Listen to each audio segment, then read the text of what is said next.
Police अधीक्षक मुमक्का सुदर्शन से मिले मनसे के वरिष्ठ पदाधिकारी और उन्होंने पुलिस अधीक्षक को निवेदन सौंपा। ये निवेदन उन्होंने कौन सी मांगों को लेकर सौंपा, आइए देखते हैं इस खबर में।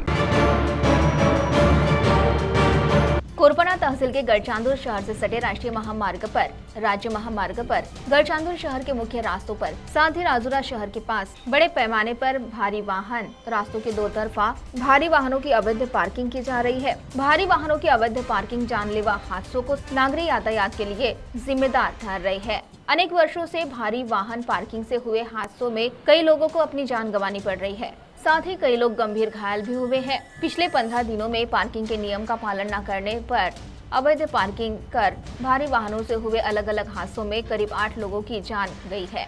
महाराष्ट्र नवनिर्माण सेना की ओर से मनसे नगर सेवक सचिन भोयर ने रक्षाबंधन के मौके पर रास्तों के दो तरफा किए जाने वाली भारी वाहनों के अवैध पार्किंग हटाने संबंध निवेदन दिया। साथ ही नन्ही बच्ची के हाथों पुलिस अधीक्षक मुमक्का सुदर्शन इन्हें राखी बांधकर फिर किसी वाहन को भारी वाहन के अवैध पार्किंग से सड़क हादसे में अपना भाई न गंवाना पड़े, इस बारे में अवैध पार्क भारी वाहनों पर कार्रवाई करने की मांग की गई। आज रक्षाबंधनाचे औचित्य साधत महाराष्ट्र नवनिर्माण सेना चंद्रपूरच्या वतीने माननीय पोलीस अधीक्षक साहेब यांना रस्त्यावर होणाऱ्या जड वाहनाच्या अवैध पार्किंग संदर्भात निवेदन देण्यात आले आहे।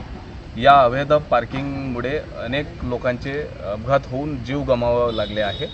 गडचांदूर विधानसभेतील राजुरा विधानसभेतील गडचांदूर शहरालगत मागील 15 दिवसांमध्ये अपघात होऊन जवळपास 8 लोकांनी आपला जीव गमावला आहे।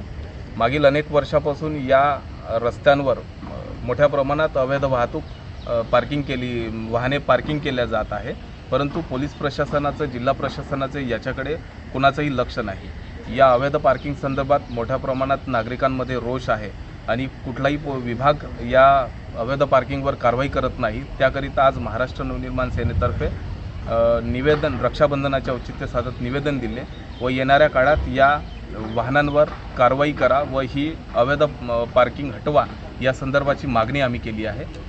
आज रक्षाबंधनाच्या माध्यमातून करण्याचं कारण एकमेव की या अपघातामध्ये परत कुठल्या बहिणीचा भावाला आपला जीव गमवावा न लागण्याकरिता आम्ही आज या ठिकाणी आलो आहे।